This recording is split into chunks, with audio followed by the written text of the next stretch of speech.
3, 2, 1. Good morning, guys. Good morning. Fantastic day. Well, at least it's a good day to stay inside. It is cold and icy and nasty and disgusting out. So if you don't have to go outside, don't.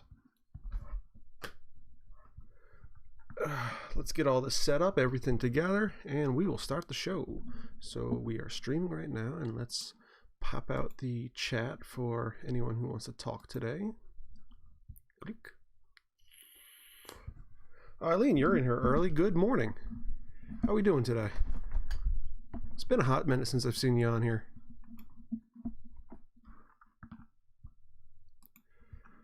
All right, chat.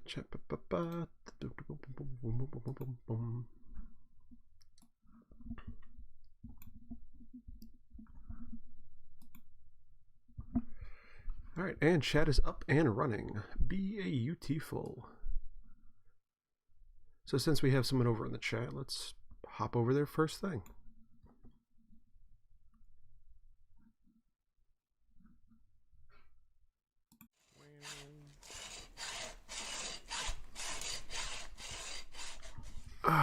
Okay, so there has been a ton of development over the last couple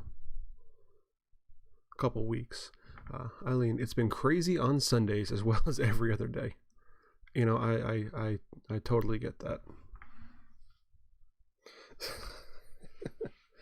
Everyone has stuff going on, especially like this time of year. Everyone has something to do, and everything is going sideways.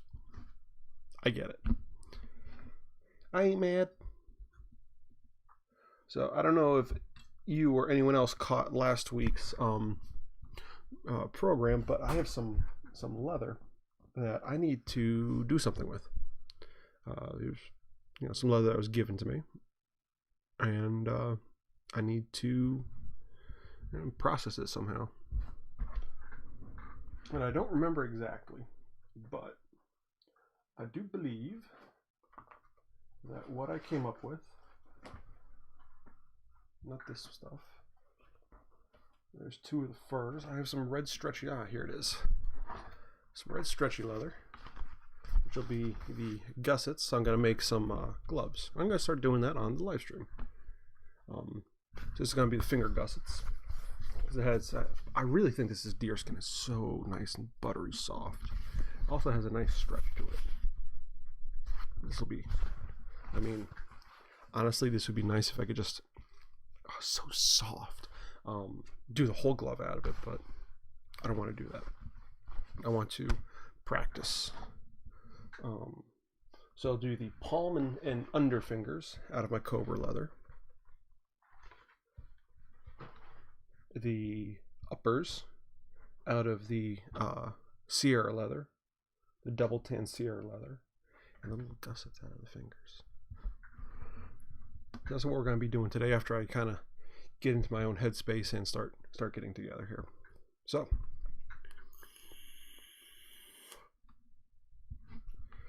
yeah, life's been crazy on my end too, so don't you feel bad about that. Just nature of the beast, I guess.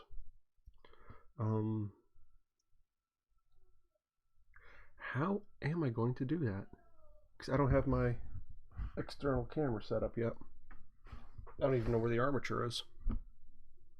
Well, normally, if you remember at the last apartment, I had an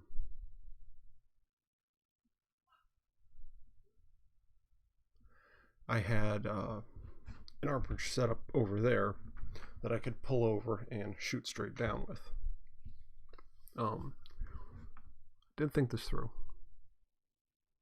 But today's a cleaning day. So what that entails is I'm going to be, what is this? I really need to try this at some point. What that entails is cleaning the office and straightening up in here and getting things set up, because this is awful. And we got a pad that goes underneath the carpet in the living room, and so I need to clean the whole living room, take the couch apart, clean the couch. It's gotta be nasty. And take everything out, put the pad down, put everything back, but it'll all be nice and clean then. So what has been keeping you busy? Before I go into all the Knightsmith news, and then we'll start on the gloves.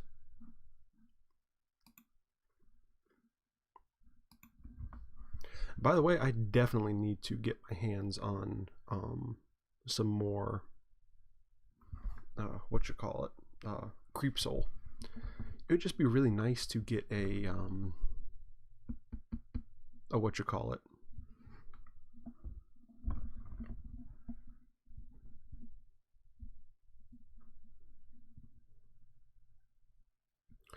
so many messages as soon as I'm doing something. Like if I just laid in my bed naked all day, I would not receive a single message.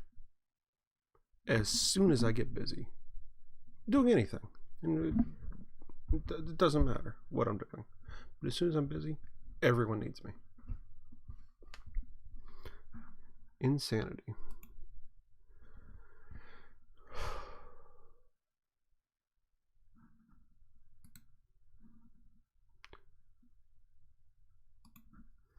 Now let me see here. I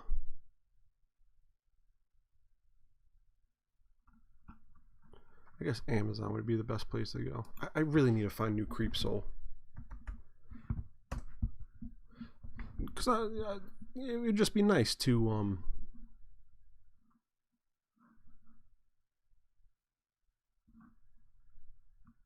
make myself a pair of slippers for the winter.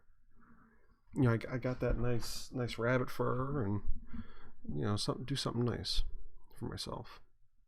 Well, I guess the gloves are gonna be something nice for myself, anyways. Let's see, Eileen, health things, work and business. Yeah. Last stovetop cover is not measured right by customer and needs redone. Ooh. I don't know how I would approach that, because, well, I guess it all depends on how you wrote the contract or the quote with the customer.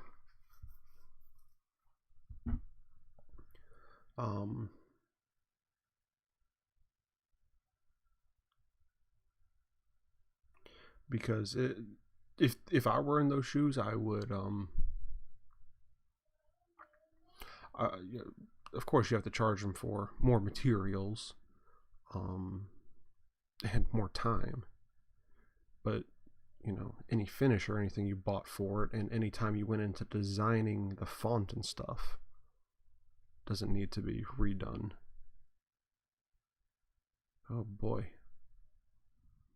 And you do, like, the stuff you do is like super customized. I mean, the bulk of the product isn't super customized, but you put so many embellishments and nice things on them that you can't just take that and resell it either. At least usually you can't. That is rough. I'm sorry to hear that.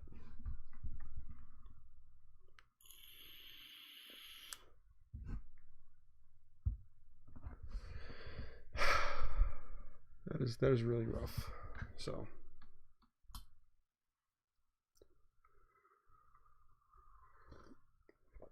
developments with Knightsmith. By the way, cheers and good morning. I didn't share this around to Facebook. What is wrong with me today? There's a lot. I'm a little manicky, I guess. Let's copy that. Never got the Twitter back up and running. I just need to get in there. I don't know what it is. So, Knightsmith shortcut.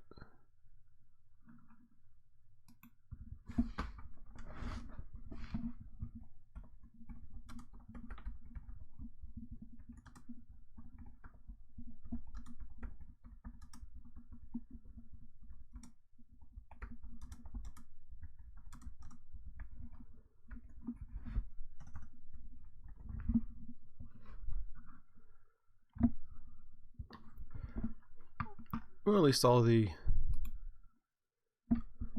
internet stuff is working this time. Episode 98. Oh my goodness. So guys, I'm gonna have to do something really cool for episode 100. Just cuz. Any ideas? And if you're watching this as a playback, you know, leave your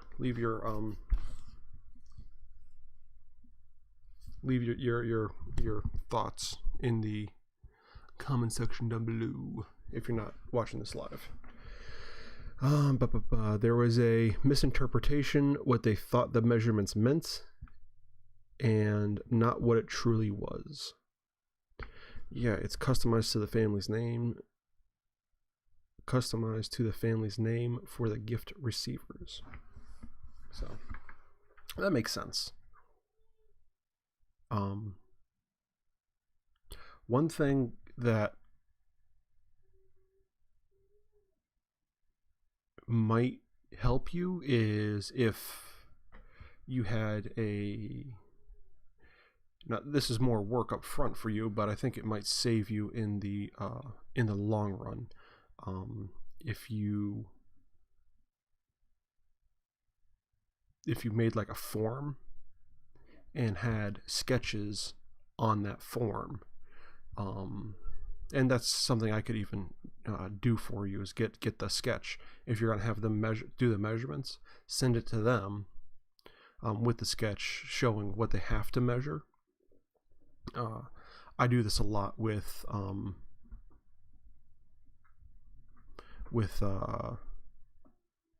like at the office we do a lot of inspections and stuff, and the one guy does gets sent out to do a lot of like trailer inspections and certifications and stuff.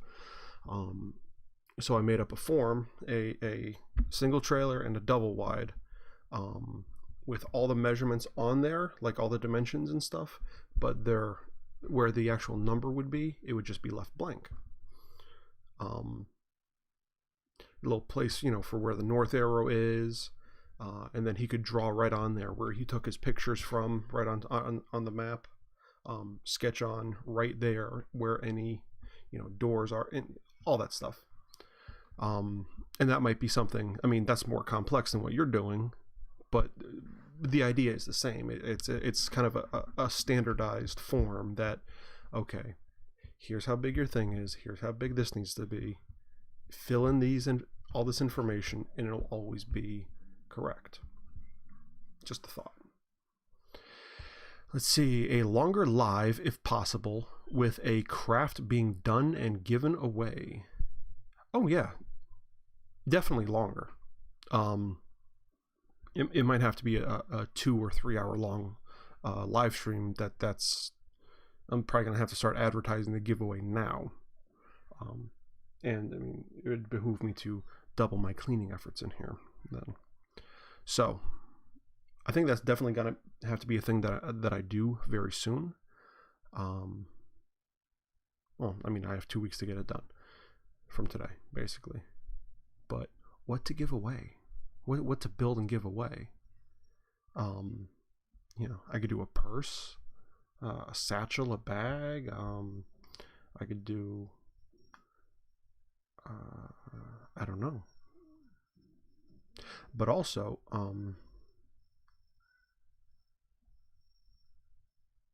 yeah, I don't know. Definitely have to be a giveaway.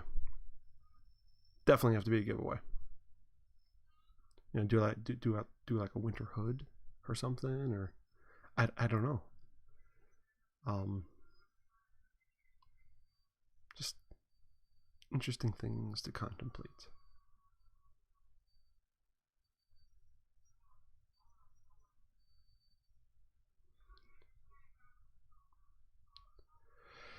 I should have grabbed some cookies on my way in.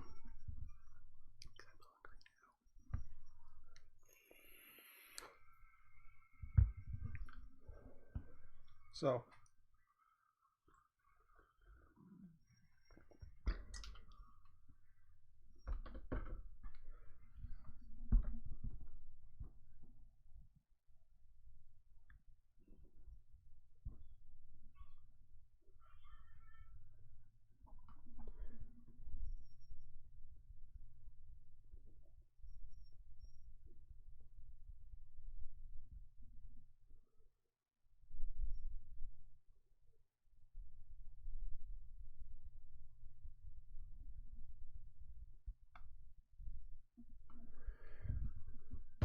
yeah, I'm thinking it'll be like a 2 or 3 hour live stream. And one thing I need to do is the guy who's been working with me, Aaron, need to find a way to get him to port into here on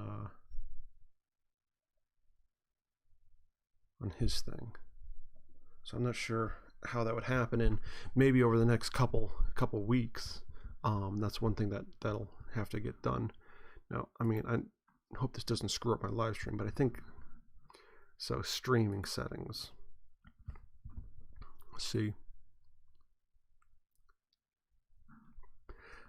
The way this software works is I open up YouTube and I go to the live streaming stuff. I open up this program. It gives me a stream key. And so I take that stream key and I put that into YouTube, and then I can do this whole thing. But I don't know. Could I do a live from the shop? That is possible. I might be able to do a live stream from the shop. I'm not sure. That would eat up a lot of data.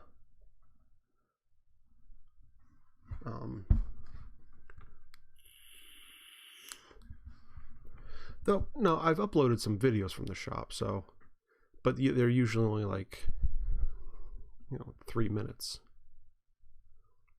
And it takes me hours to upload them when I'm up there. So, till the sanctuary gets internet, which I don't know how that's going. I haven't been able to talk to the guys who are handling the internet situation at the sanctuary. Till that happens, I don't think I can do any live streams from the shop. Speaking of which, that's a fantastic transition into talking about the shop. There has been a ton of progress at the shop. Ton of it. Mostly in the form of I got the forge. I got that whole thing set up. I got the forge hood. I got the base erected and everything, and I've been having fires in there. And it works so well. It works so well. It's such a big upgrade from having a fire in a coffee can on the floor for heat. Also doesn't smoke you out nearly as much. I mean, there is still some smoke and stuff. It's not a well designed or no, it's well designed. It works. It's just not. It could be better done better. But that's besides the point. But yeah, it is so nice having that in there. Now I just need to get some refractory brick and finish the bench, which I got everything cleared out for the most part. Build the bench, build the bellows, the double bellows that go under the bench. That's going to be its own exercise, and that'll probably be a video. Making the double bellows, because that is something that is well, the design I'm going for is going to be quite unique, first off, and there's going to be a lot of explanation into the how and the why I'm doing things. I wish I could do a live stream from the shop, though. That would be so cool.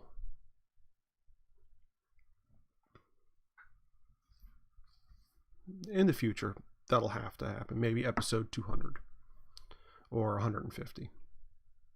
I really think I should do milestone episodes. But, yeah. Orders have slowed down dramatically. Jobs have slowed down dramatically at the shop, but that's giving me the time to do shop infrastructure. Get the walls done, do some electricity work. That's going to have to, I mean, a lot of that electricity is going to have to just wait until spring, because it's just too cold to do that kind of work outside in an uninsulated building.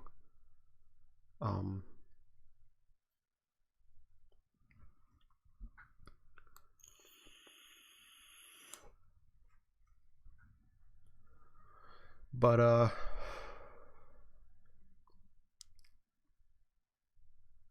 yeah, there's definitely going to be giveaways coming in the future. And I think episode 100 will have to be a longer giveaway. episode. And I'm going to have to figure something out for that, because that's going to be several hours. And that's going to be too long to... I'm going to have to figure something out. I'm going to have to get this whole place cleaned up and squared away rather quickly.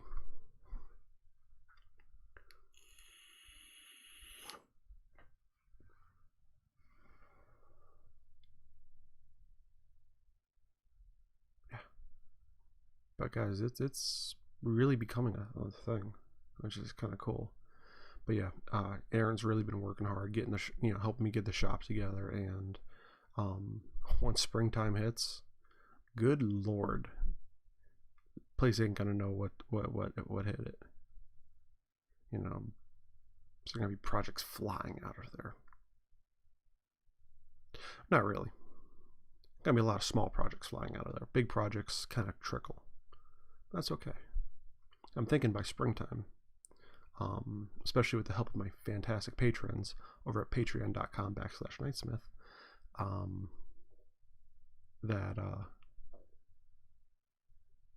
yeah, it's got to be reality.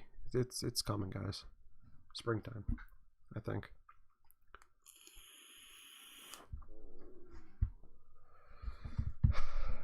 So now, what to make for this live stream? Because I'm not sure.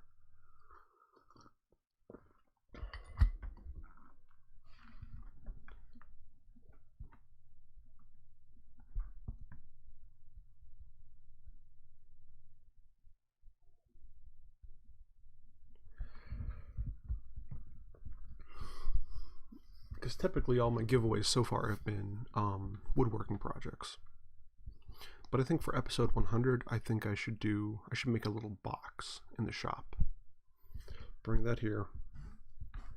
Whatever we're gonna do for the live stream, we're gonna have to figure that out now, so I can build the box for it. A nice box. Get that whole thing together, and then bloop bloop bloop, ship it off to whoever's gonna get it.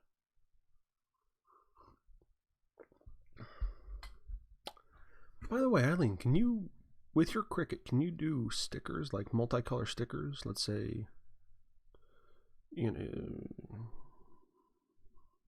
like a lot of people give away stickers and stuff with their products, or as just random giveaways and stuff. Can you do stickers?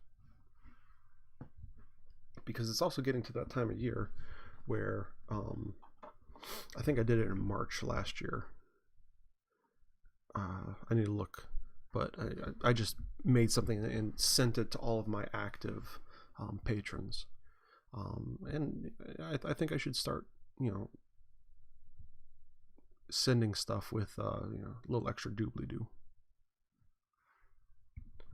How are my patrons doing, anyways? Let's go over there and say something nice to them.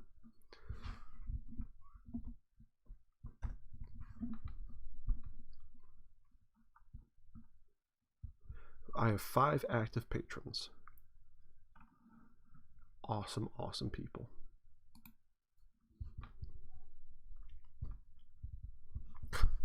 My last post on here, this is atrocious.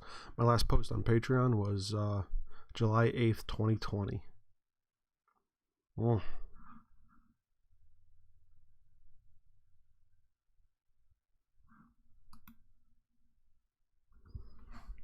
But these guys have pulled me out of the fire quite a few times. Slippery Jim, Eileen Braden, Brandon Hanna, Troy O'Grady, and Tammy Gillette. Guys, thank you so much. You are amazing people, and I can't thank you guys enough.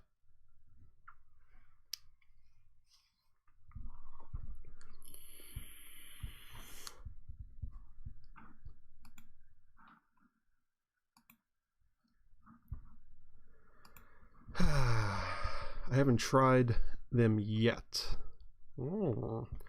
This year is the year to try new things. It most certainly is.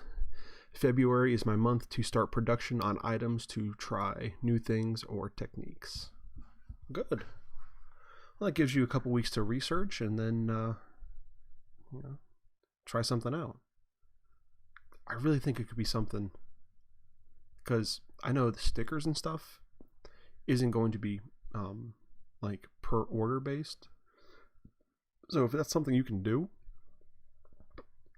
I'm gonna buy a bunch of them off you at a time, just for just something nice, something extra to put into my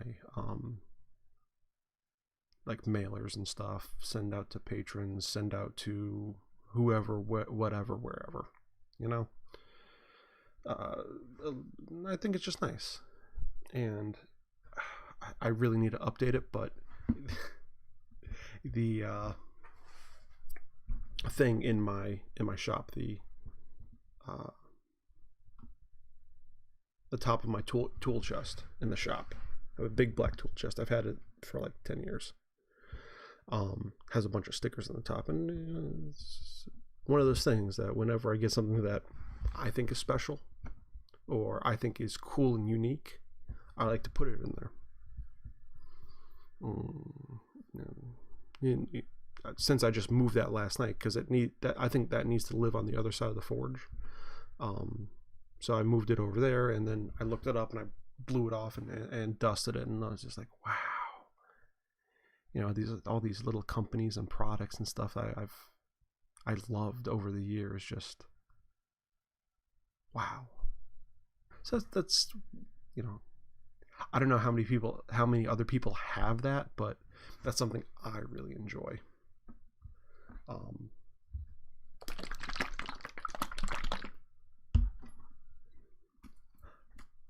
love gum drag, by the way. Plug for Weaver.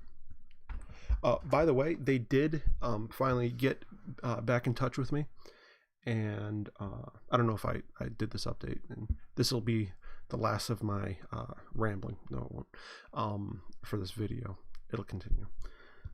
But they did get back in touch with me, and they did send me out not just the chisel that broke, but a brand new set, which is fantastic. They really didn't have to send the whole new set, and they did. They were super apologetic that I fell through the cracks. Like I said, great company. My stickers go on my printer. Nice.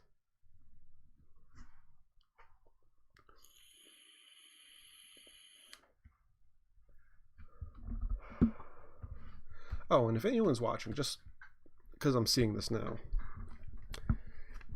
I think this is one of the smallest ones that Tandy makes. It's a quarter round punch. I have not been able to find like a nice set of like 90-degree punches with a very small diameter 90-degree punch. That's not like out the ass expensive.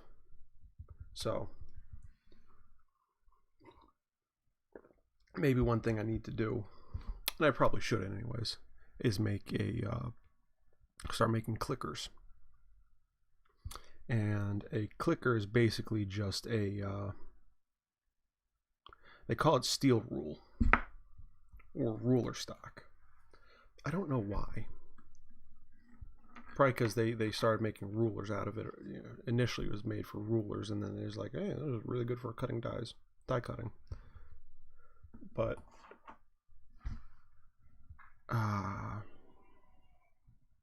it just, I don't know.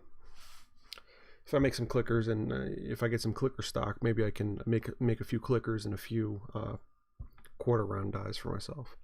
Oh, did I look into the Thunder Laser? Yes, I did. It is much bigger than the Glowforge. It doesn't have the functionality that the Glowforge has.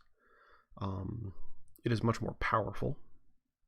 It is a little bit more expensive, and it is more open-ended. So it's not as plug and play as the Glowforge. They have an open design software, so you don't have to go through the Glowforge software, which is nice. It is not dependent upon Wi-Fi. So if your internet goes out or whatever, or let's say I took the Glowforge to the shop. Right now, I wouldn't be able to have the Glowforge at the shop. It has to be on Wi-Fi to work, which is bull, I think. But I guess, you know, they want to make sure you have a current license, which I think is stupid, and everything else. So that's why Glowforge is has to be tethered to a Wi-Fi. Whereas the Thunder Laser doesn't. You can, anywhere you have power, you can plug it in and start burning stuff. The Thunder Laser, I think, has a slightly larger bed width-wise than the Glowforge.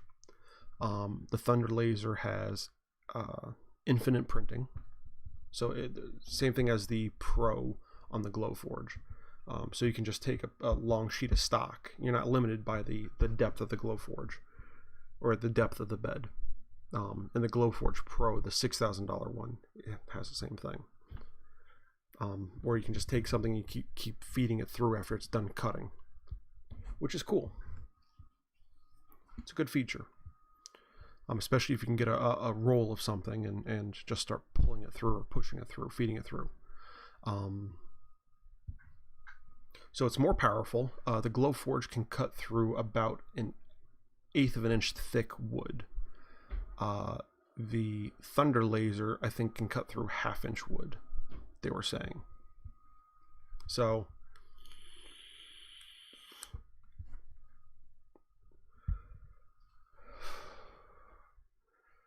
and I don't think the Thunder Laser has the scan feature that the Glowforge has. Whereas you can take something from, you know, let's say grandma's handwritten recipe from 200 years ago. You can throw that into the bed of the Glowforge, scan it, rip it out, throw in your stock. It'll, you know, find the orientation and burn it in. I don't think the Thunder Laser can do that. So the Glowforge is more user-friendly, I think.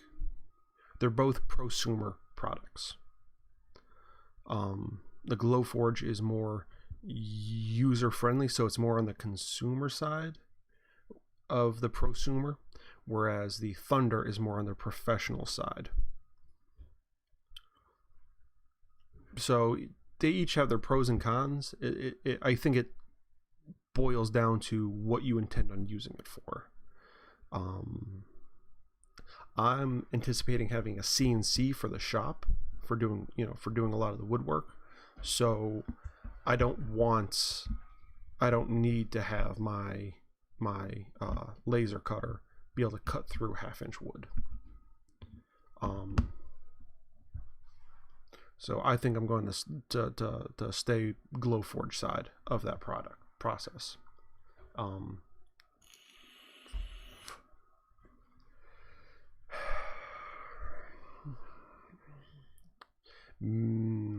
Because I'm gonna do the Glowforge for me would be for making a lot of finished products and stuff, whereas something I'm cutting 1/2 inch out of, that would be more for like templating and stuff, which I would use the CNC for that as opposed to the laser, unless I'm cutting like an acrylic pattern for leather work. But if I have the Glowforge, I probably wouldn't. I don't know if I would even use a pattern anymore, unless I'm doing something like a one-off. I would probably just use the Glowforge to cut the plywoods and the fabrics and the leather and stuff, and to do the engraving. I think it would all just be Glowforge.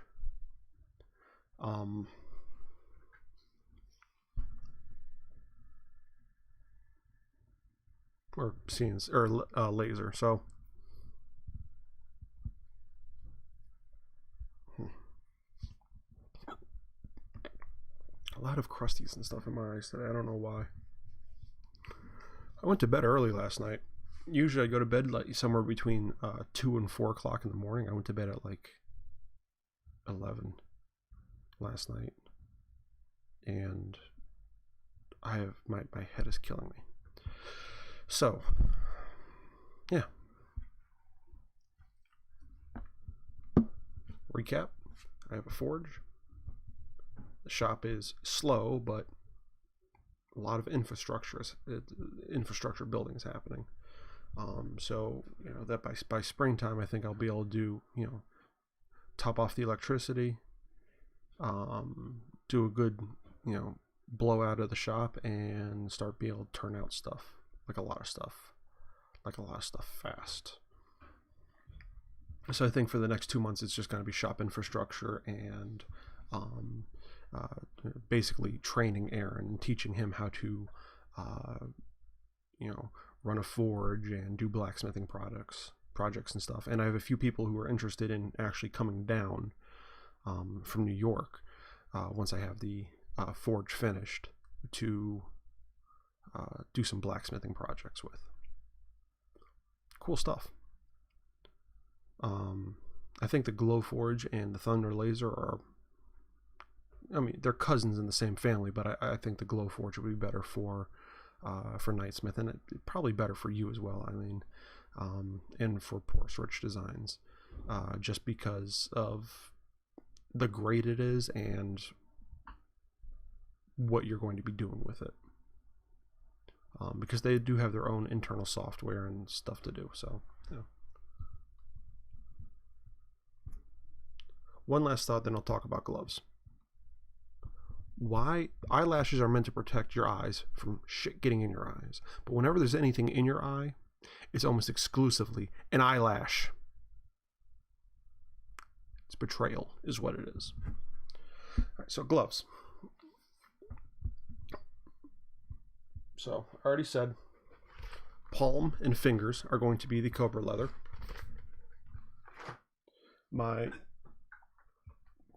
That big roll of black leather, Sierra, is going to be the top, because it's very it's not stiff and hard. It's very pliable, very, very pliable, but it's not pliable enough to be the grip surface.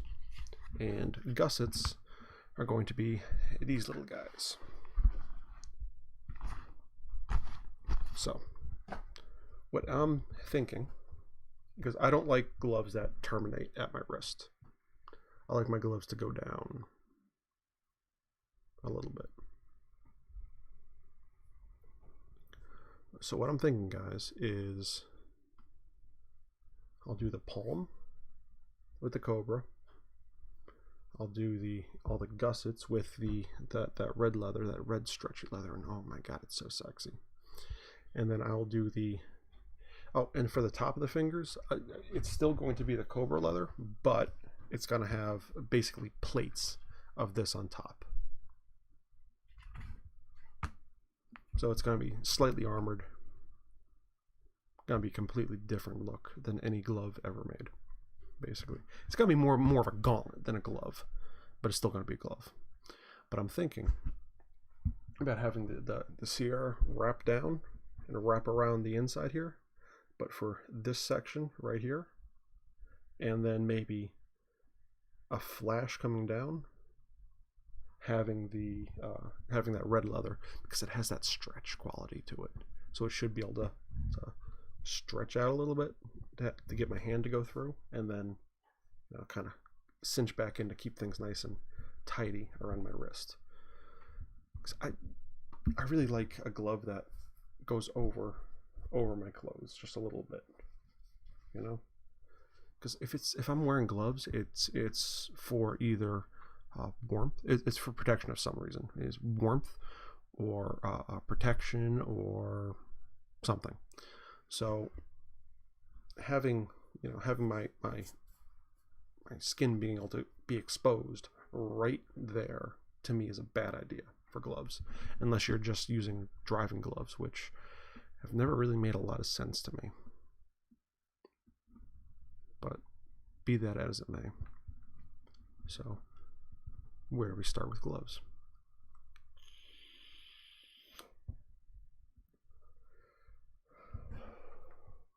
And I believe the style that I want to go for is, instead of having the seams on the inside of the glove because I talked about that last time.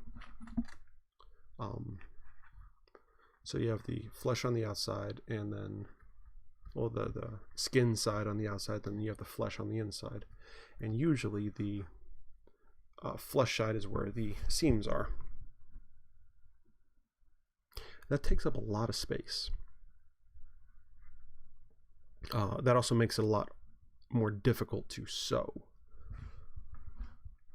So, and since I'm going to have multiple small seams all around, I think the best thing for me to do is to have the seams on the outside.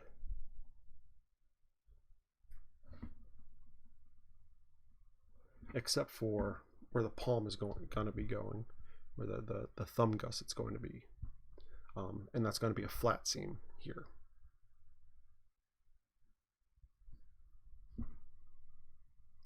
It's going to be a weird and interesting thing, guys. And generally, now it won't be able, I won't be able to do it for this glove because I'm going to have the plates on the fingers. But I like my gloves thin enough and fitting tightly enough to my skin that I can take a ring off that I normally wear, put the glove on, and then put the ring on over the glove. That is one of the determining factors I have in what I consider to be a nice glove. Unlined leather, flexible, goes past my wrist, and fits tight enough to my fingers that I can actually take my rings off, put the glove on,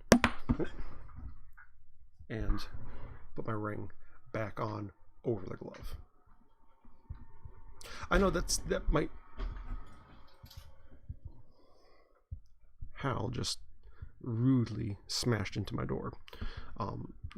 So I know that's a difficult thing to do, and that's a very interesting qualifier. But to me, that's a measure of how well the gloves fit, is if I can put my rings on over the glove.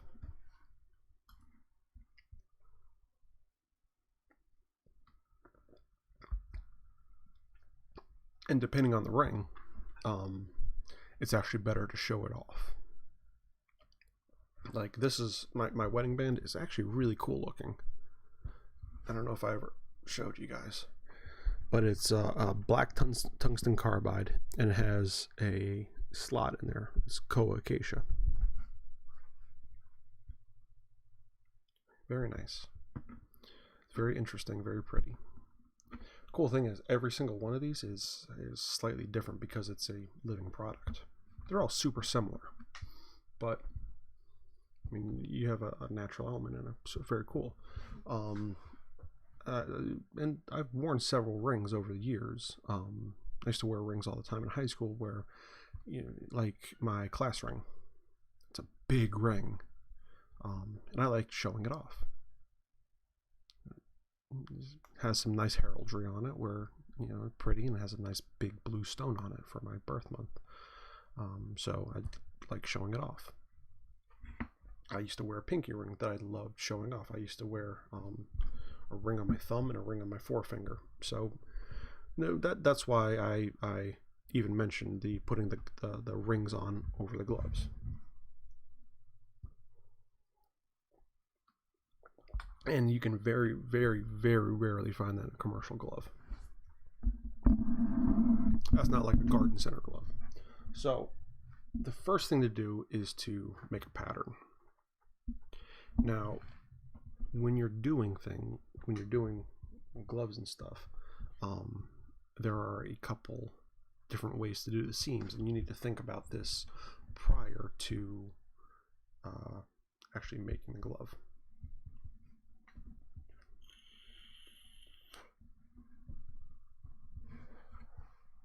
And that's why I'm talking about this now with you, you know, on the live stream, so that, you know, at, you know, later today, when I'm sitting down and, you know, doing researching and sketching, because there will be a lot of sketching involved with this, you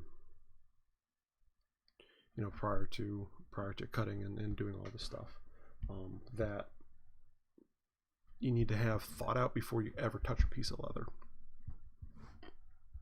Like for the glove itself, do I want to maximize the amount of material I get out of the cobra leather, which I might, or do I want to minimize the amount of seams, which I might? And there's a couple ways to do that. You can do just the palm, and then do the cut for the, you'd have a cut here, a semicircle here for your thumb. Or, since it's going to be, have gussets, I can actually just put my hand down on a piece of leather, trace it out, and then there would be no seams, except for where the thumb is. But since I have to have the thumb seam anyways for that gusset, why not just do my palm, and then each finger can be skived and sewn onto the palm itself. And then with that, you get a little extra grip too. And if you skive it down nice, you glue it and stitch it, it's going to be like it was always part of the leather anyway. So there's a lot of fine details that have to be worked out. Also, this is one of those projects that I don't know if I can actually use my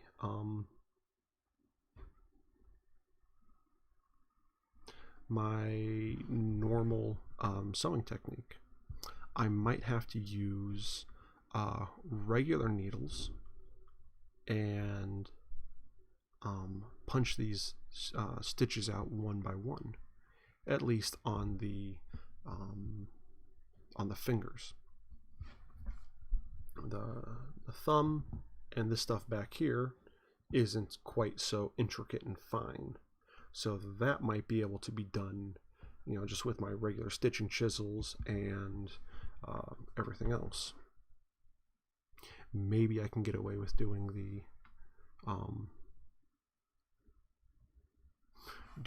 the regular process with the fingers. I'm not sure. This fur is so nice.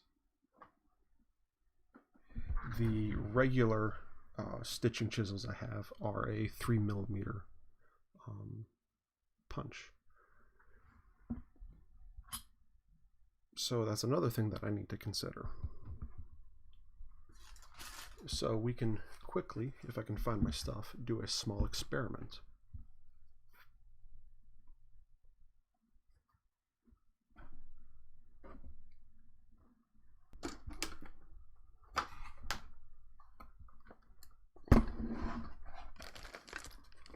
Grab some Ted's tape and okay there, and somewhere over here I have my thing, and need my chisels.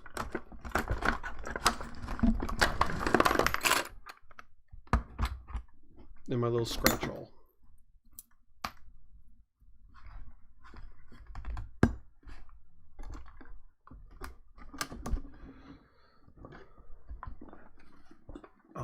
Another closure method I can think of for the wrists, instead of having relying on the stretch of this leather, is to actually have it overlap in one or two places, and I can put a press stud on there.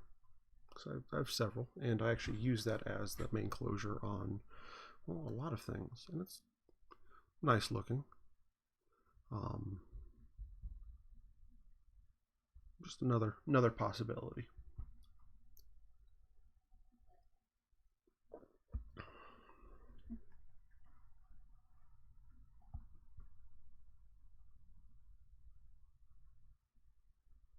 And eternally optimistic, whoever that is, just like my post. So if you're watching, it's a live chat. Say hi. Now, where's my mallet?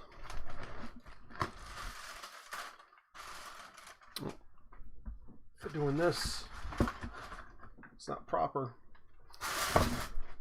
but we'll just use this guy right here, which I need to reset this.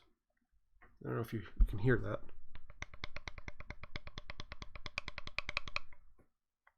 The head is starting to get a little loose. There's a super easy way to set a hammerhead. Not sure if you're aware of it or not. Where is my hammer? Huh. Well, either way, like I said, I desperately need to clean in here.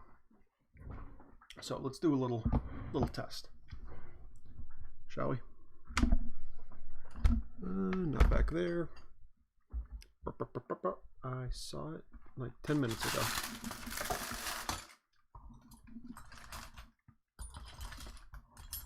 No, doesn't matter. Here it is. So we got this guy. This is all I have of this stuff, and it's not much. It's maybe 2 square feet, 3 square feet. Let me actually see if this will cut with a rotary cutter.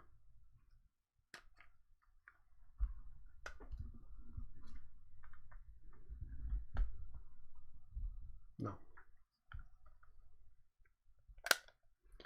This is basically just for fabric. We'll cut it with this guy.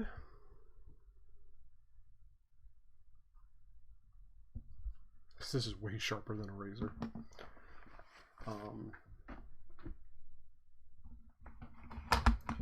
We'll take a little edge of this.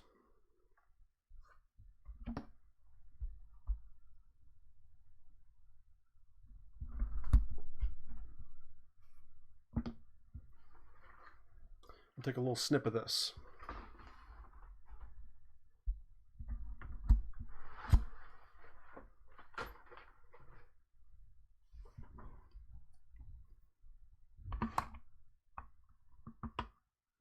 Interesting.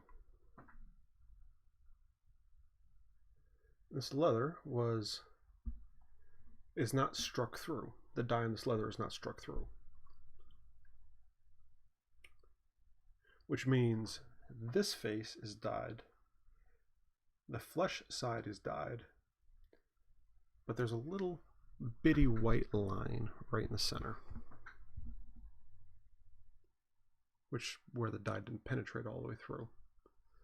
Nothing saying about the quality of the material. It's just interesting. So stretchy stuff. So, you know, this live stream might run a few minutes long just because we're doing an experiment. Take a little head tape.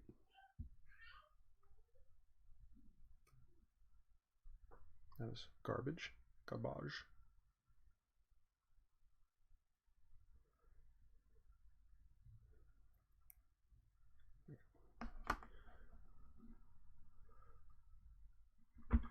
Piece there. Put that onto the face of this.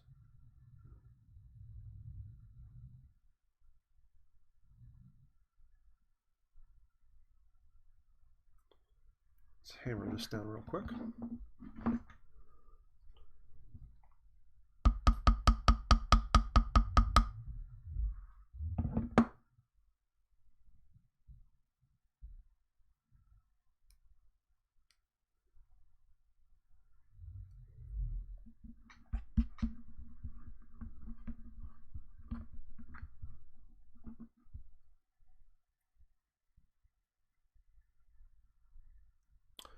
One thing for a TEDS tape, and they don't show you this in the videos and stuff, the product videos, but what I found, it's better to just take your nail, once you get it hammered down, and dig into the center somewhere, and then peel from there, as opposed to trying to peel from one of the two sides. It just, that never seems to work for me, but you know, digging into it and ripping it apart from the center seems to always lend me with a nice result.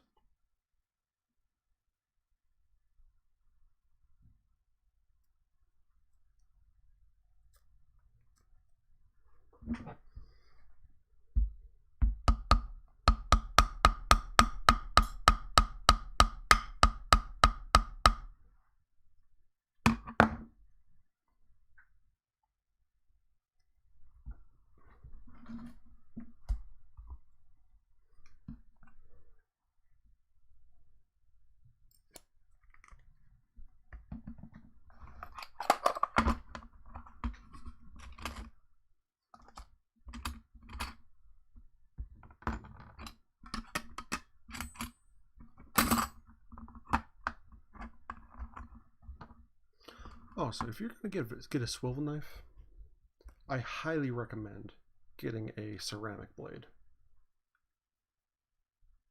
So nice.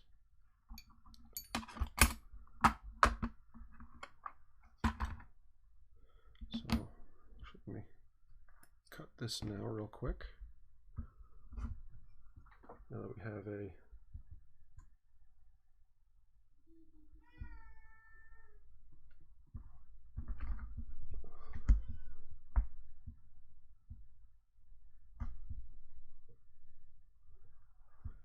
got that.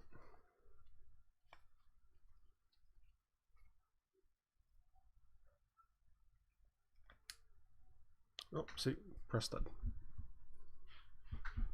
Use them for all the time. So that might be a nice closure. I don't know.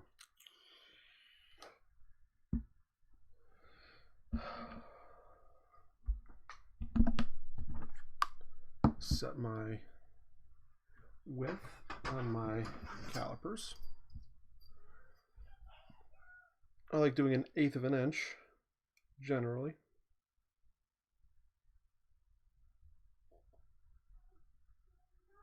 But I think for this I want to do finer. So let's see what a 1/16 of an inch looks like.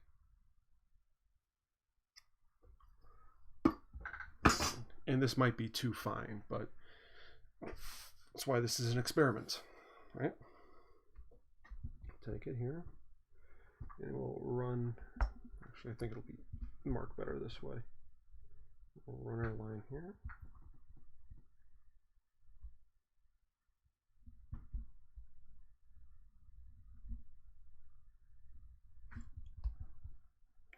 Okay. And start there.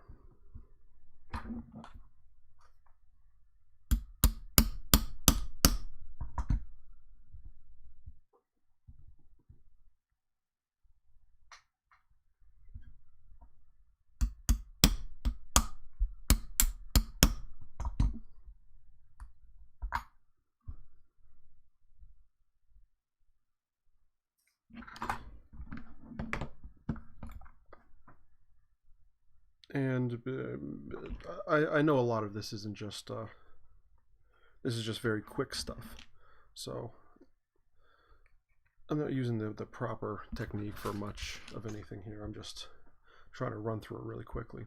Also, what color thread do you think I should use for when I sew up the gloves? I'm thinking black, because there's already going to be 3 colors involved. 1, 2, 3.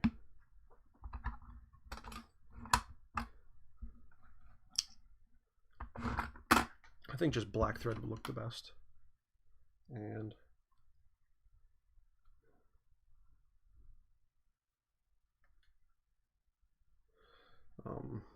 yeah, I think black thread. But I think since these are going to still, as pretty as these are going to be and as much time as I'm going to put into them, I think these are still going to be working gloves. So I think, because I can definitely run this, the cobra leather and this red leather, I can definitely run this on my sewing machine. I can definitely do it. I'd have to play with it a little bit just to get the settings dialed in right. But that's a machine stitch then, which isn't nearly as strong as a saddle stitch. And maybe one day I'll go over that.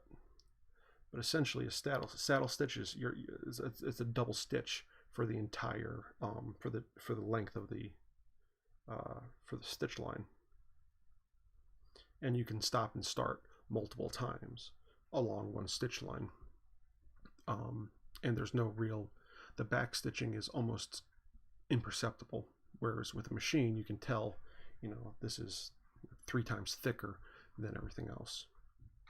So I think in a saddle stitch, if you rip a thread, it doesn't ruin the, like, it's not going to come apart, which is why it's called a saddle stitch, actually, is because they use that stitch pattern to stitch saddles together, so that farmhands and ranchers and cowboys and stuff could repair their own equipment in the field, because it's very easy to repair. You can start at any point and stop at any point.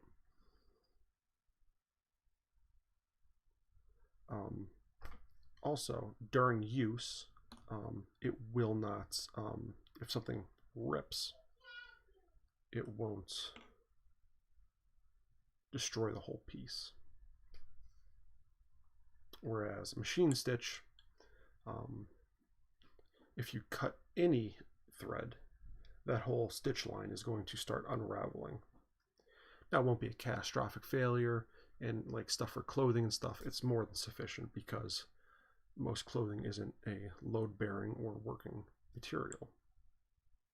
And in clothes that are working materials, like look at jeans, specifically, is what most people are familiar with.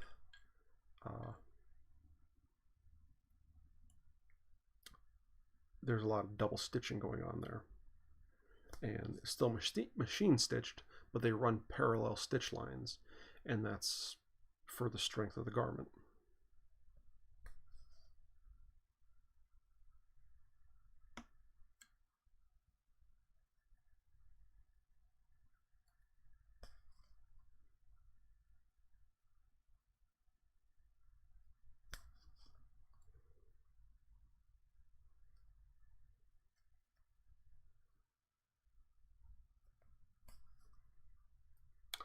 I do not think that being a glover is something that I will do on a regular basis. However, it is something also that's nice to know that you can put that in your repertoire.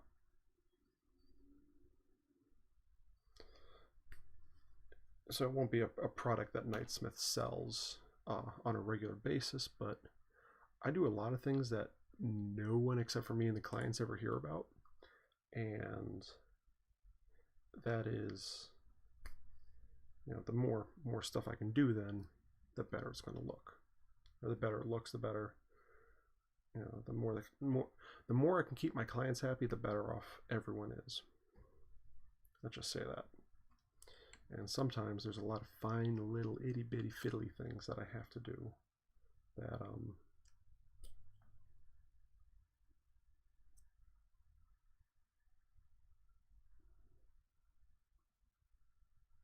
don't really get talked about.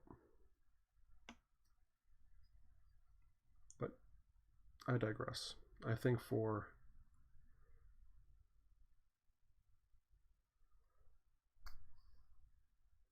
alright, so you get to the end here, and then your back stitch, you just follow it for 1 or 2 threads up through.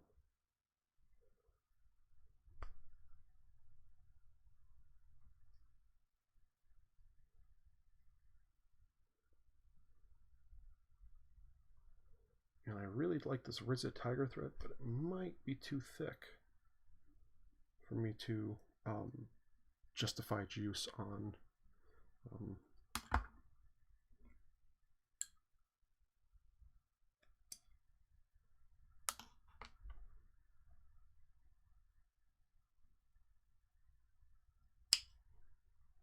which is insane to me that what is this,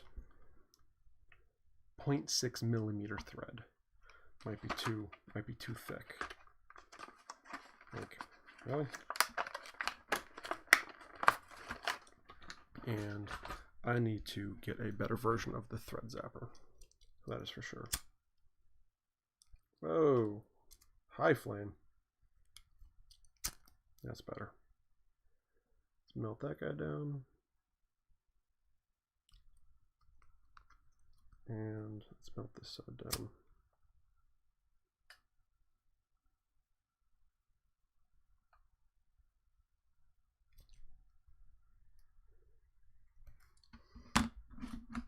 Hammer the stitch line down.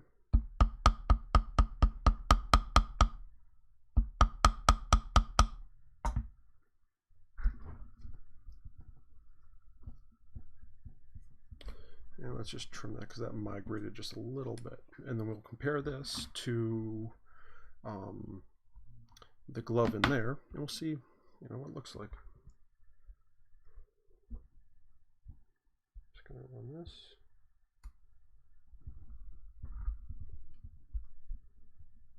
Yeah. There.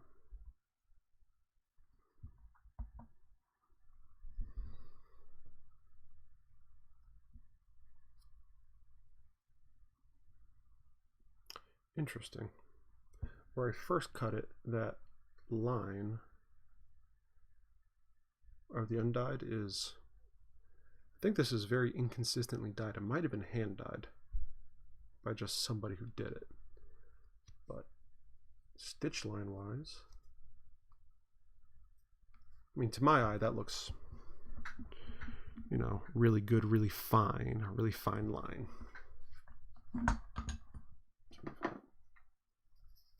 And then might have to skive the all the finger plates and stuff, all the fingers. But I mean, right there.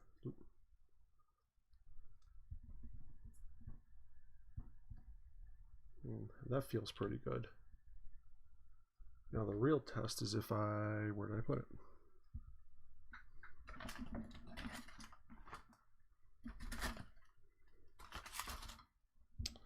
I just had it out here for demonstration. What is wrong with me?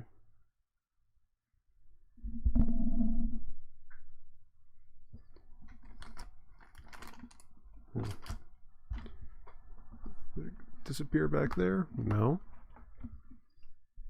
A little finger thingy. Where did it go? I don't know.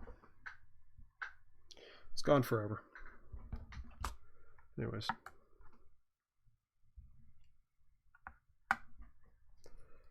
I think this is a significantly finer stitch line than what I had at than what the other glove piece has. Still thicker than like super fine gloves, but I think that this is going to work nicely.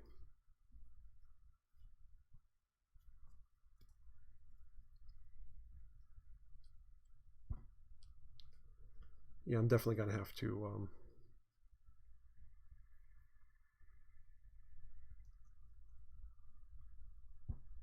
that feels nice too. It bends nice in the joints. I mean, I'm not really going to know until I get the whole thing sewn together if I love it or hate it. But just do one little here. And really, I think what I'm going to have to do is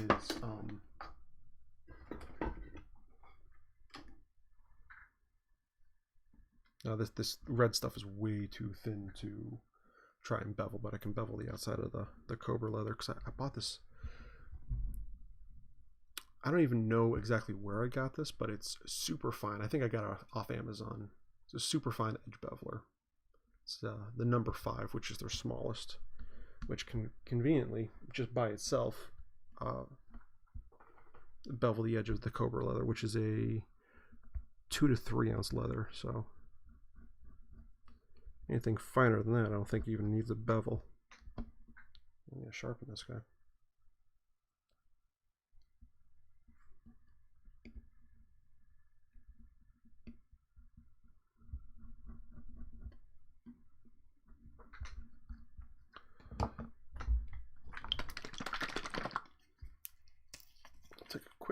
look for with the gum trag and just see how well these two play together.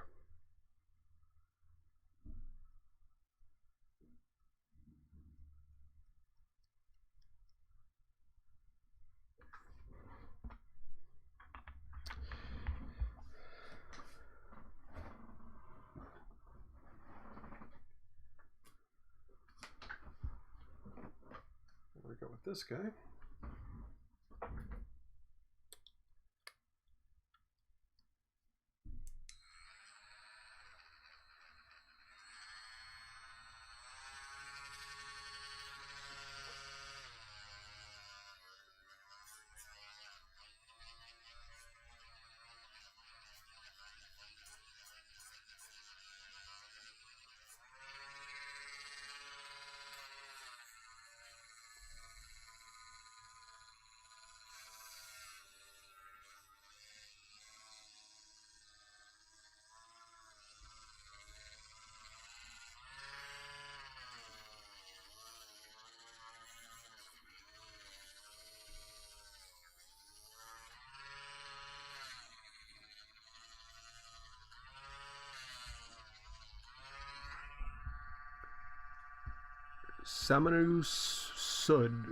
Sod. I'm not sure to pronounce your name, and I'm sorry that I'm probably butchering it. Sud.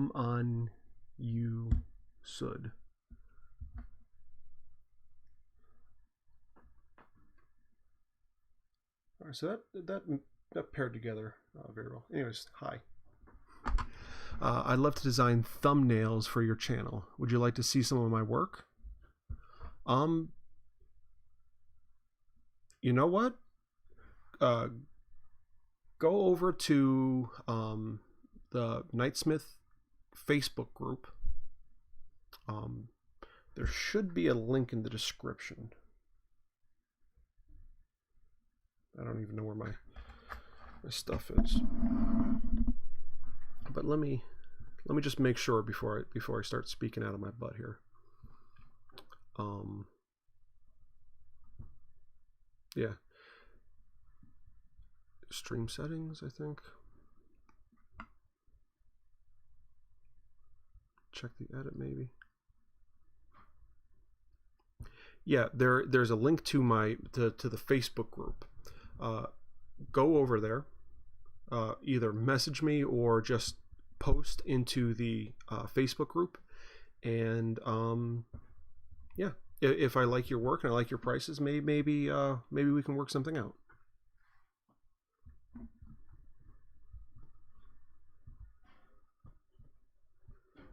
But yeah, thank you for reaching out. I appreciate it. That's pretty awesome, actually. So let's do that. And just to finish the experiment here before I head off.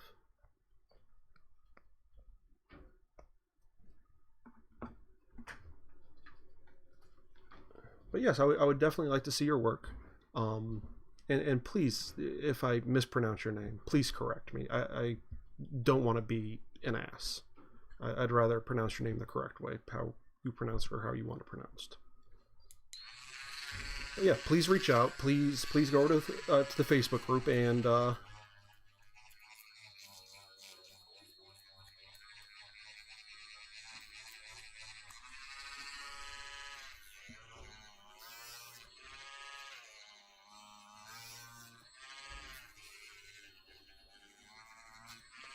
you know, I definitely enjoy seeing what you have to offer.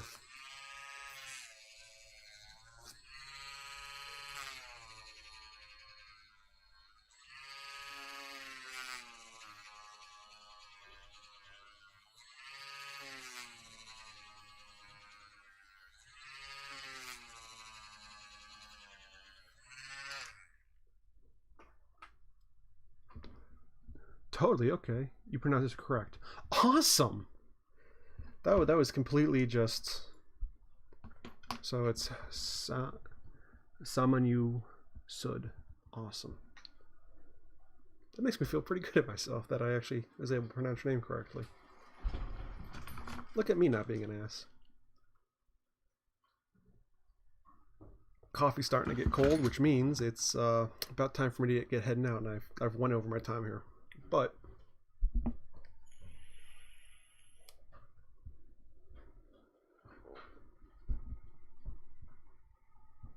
okay, so this was just a quick burnish, so I didn't, take the sandpaper and do anything with it. I didn't sand it down, which really usually a straight edge cut by my skiving knife doesn't really need anything but a bevel, which just took a slight bevel to it. I didn't bevel the red leather here, but it seems like it has bonded and burnished nicely together. 1/16 of an inch for the glove. Looks like it's the right, for the finger in the glove, looks like it's the right. I'm pulling pretty hard on this, and this is just Ted's tape and a little stitch. It feels like this is more than strong enough for a finger.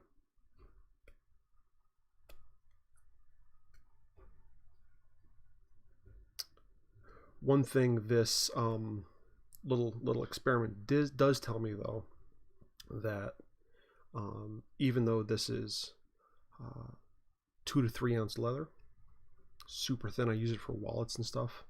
I mean, it's sturdy enough to use for the full body of the wallet, which is kind of cool. But for these joints along the sides here, and this might just be a visual thing because they're roughly the same.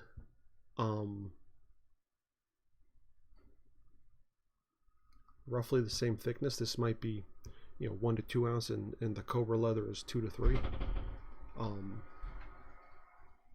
I might have to skive down the edges, but strength wise, that is quite strong. I actually thought I was going to have to use just needles, like regular sewing needles, to do all the pierce work and stuff, and that would have taken me forever. This is telling me that I can get away with doing just using my stitching chisels, which is going to save me a lot of time, and that these two leathers burnish together beautifully.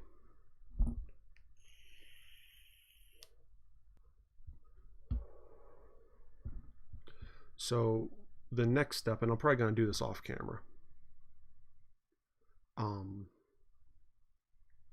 is to make a tube, basically. So I'll have two lengths of this and 2 lengths of this, and I'll make it as a full gusseted finger.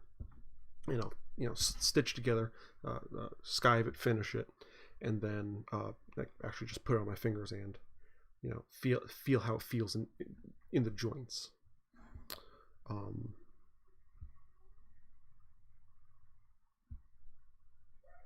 But I mean, first off, that looks kind of handsome, I think. And if I make it just a hair too small, this red leather is going to stretch a little bit. Leather stretches just in general, but this red leather will give a very quick initial stretch, so that I can actually, it decreases, or it increases the tolerance that I can work with, which is awesome. And Jolene, if you're happy to watch this live stream, thank you so much. I might have to find out where you got this red stuff, the thin stuff. I'm not sure what to do with the thicker stuff yet, but wow, this is just fantastic stuff. It really is. And very interesting that it was hammered down and stuff, but the one final observation I have, the stitching in on the red side is actually sunk down just ever so much, maybe 10 thou. you can just barely see a little gully where the stitch line is. Yeah, I don't think even no matter how close I held it up to a camera, I don't think you'd be able to perceive it. But it just sinks down just slightly down and up, which is really cool. Whereas on the Cobra side, everything sits nice and flush even after it's been hammered. Which is why for thicker leathers, you can't bevel, or you can't run a groover on this Cobra leather. It's just way too thin. Will not accept it. It's too flexible. But this red stuff. So 1/16 of an inch stitch line, which is actually about what I use on my my beer koozies, the leather beer koozies. When I attach my maker's mark onto the front of them, I use a 1/16 of an inch stitch line because it's a completely non-structural piece. You know, just a beauty mark basically against this big black tube for your beer. But this, more than enough strength for, especially for the use it's gonna get. I wish I could sink this stitch line down. But I mean, it's going to be on the side of the finger, so it's going to be pulled up just slightly, so it probably won't contact super a lot, I think.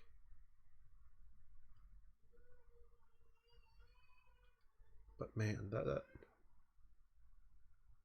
bends nice. Feels nice. It feels snug and tight. I think this is the way to go, guys. I think it's going to work. So I'll work on the few patterns, and maybe later tonight or sometime I will do a skive test and skive it down and make basically a tube out of this, the same dimensions that I'm going to be making the fingers, just to really double check, you know, the strength, and once it's under in a full system, how it's going to perform. And I think I've come up with a final decision for the fingers as we've been talking here, and we will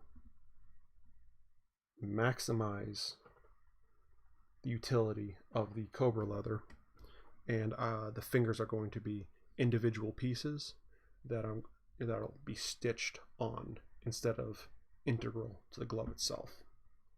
And that might even be superior in the future, because then, like, if I screw up a finger or something, I don't have to toss the whole glove.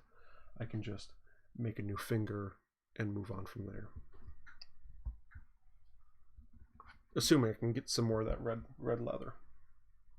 But I think that'll future-proof these gloves just a little bit, maybe.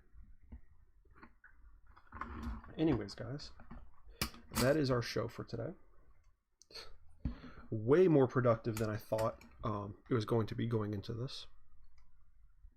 So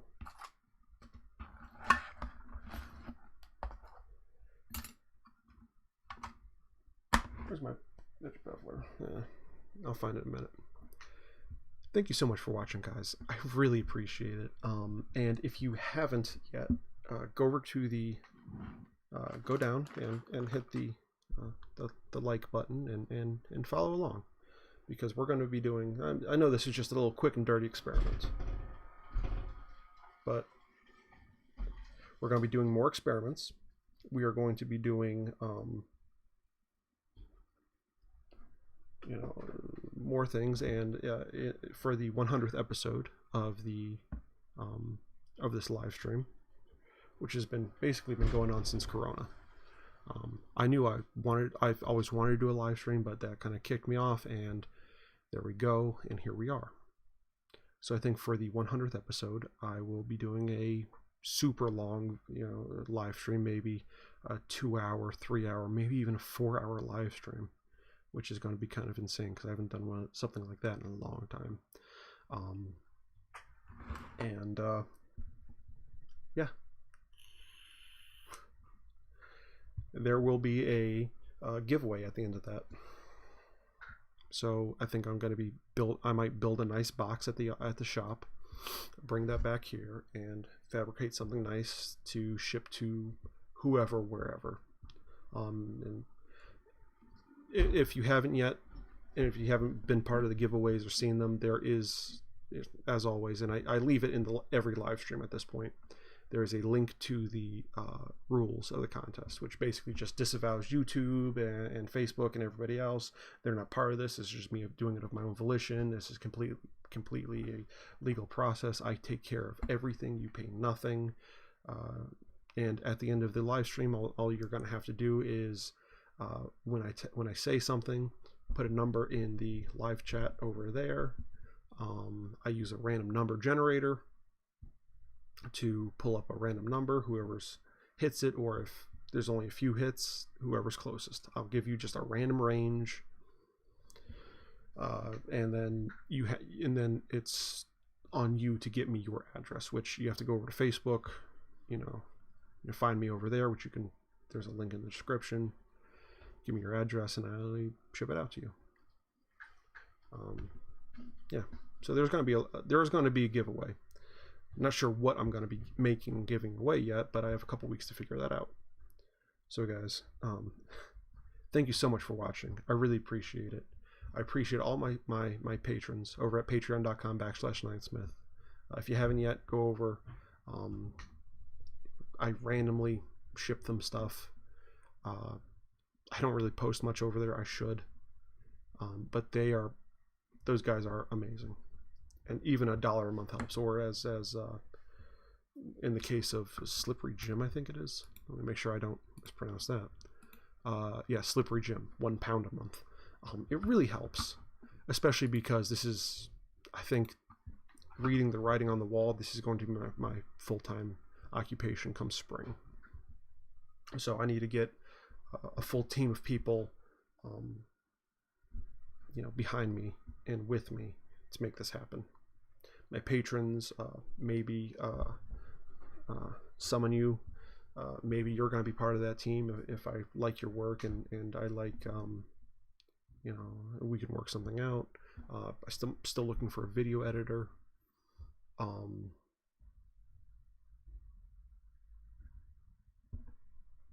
Yeah, basically once I have an editor and I get the forge up, we're pretty much in business, and that's going to be springtime. So, yeah, I'm actually thinking the forge is probably going to be the next time I can go buy plywood and get some tap cons, because I'm going to have to secure right to the side of the right into the concrete to hang the next couple benches. Once I get that done, guys, we're up for business. Then it's just a matter of getting some pipe and building a double bellows, and the forge is done and ready to be used, pretty much. So, thanks for watching, guys. I appreciate it, and I really appreciate you. Thank you for helping make this world better, one kerf at a time, and I'll see you next week. And hopefully I'll see you the week after for that live stream giveaway thing. Take care, stay safe, and I'll see you.